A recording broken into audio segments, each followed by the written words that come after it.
In this video segment, we will explore a grooming tactic named phishing.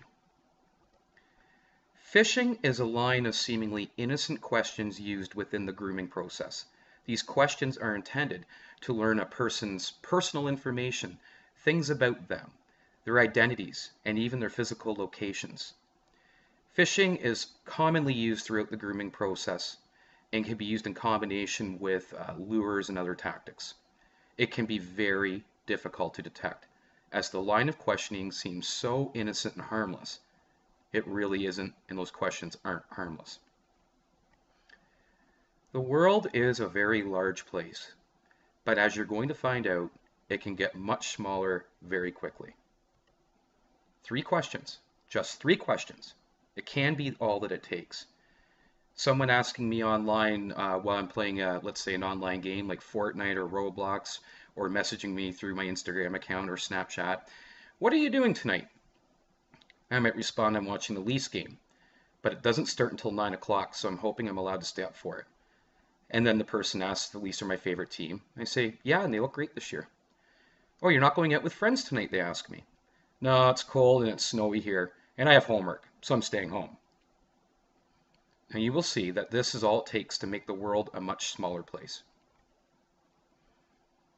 So, when I let it slip that the game started at 9 p.m., I go online and look at the Leafs schedule. I see that they're playing the Vancouver Canucks over here in Vancouver. That tells me that they are that they are in the Eastern Standard Time Zone.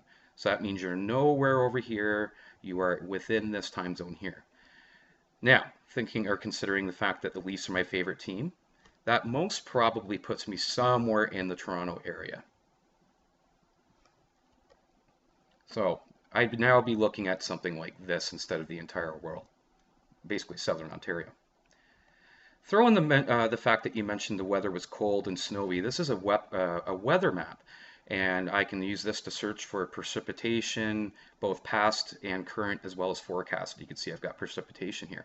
And if I look, I can see some precipitation down in Southern Ontario.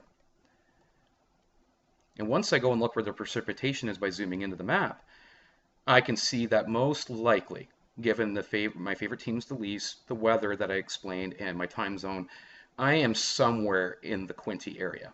So the world has now got to be a very small place. I'm sure you'd all agree. Throw in a few more questions. "Sorry, I never got your name." "I'm Jen. You?" "I'm Mary." "What are you doing tomorrow?" "Working, and that sucks." "No way. Where do you work?" "Coffee Supremo." It's a small coffee place." Okay, so essentially I have a first name, and I know you're working, and I have the name of your workplace. So by searching the name of the workplace in that area, the Quinte area, I pretty quickly find the name of the name of the workplace, as well as the location, even reviews on it. Throw that in a Google map, and now I have the physical location of the workplace. That's just a Google map. Now, I can use social media. This is Facebook, but the same logic, the same things apply to other social accounts, including Snapchat, Instagram, and on and on. So in this example here, I'm actually searching for people by first name that work at a certain place by name. Doing that, I get a small list of people that work at this location. Now I see the first name in that list. I can now click on the profile and go into it. Once I go in the profile, I now have a last name to go with that first name, as well as information on family, friends, the school that we go to, any sports that we might be playing that we've posted about. All of that's there now just by clicking through the profiles and various social media profiles and doing a little bit of easy, simple Google research.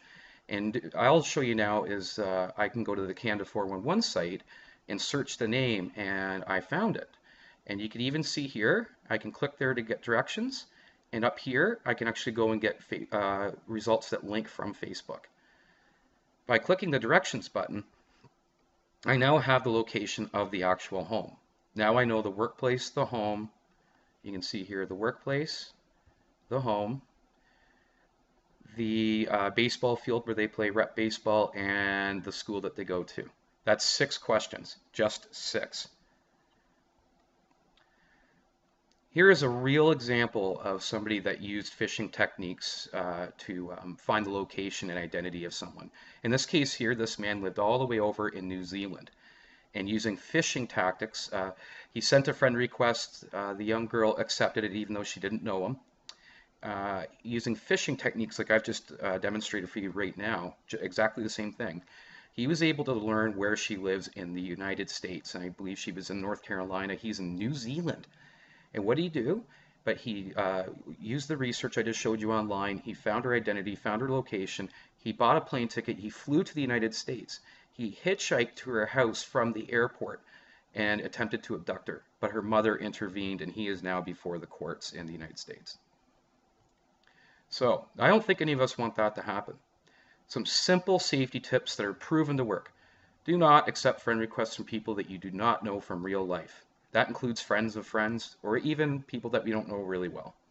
Never reveal any personal information online. As we just saw, even small, seemingly innocent bits of information can be used against us. If gaming, strictly limit your discussions to the game, nothing personal. So if we're playing Fortnite and you're talking strategies or tactics, or Minecraft and you're sharing information for finding materials to craft certain items, perfectly fine. Anything outside strictly the game with no exceptions should be considered forbidden.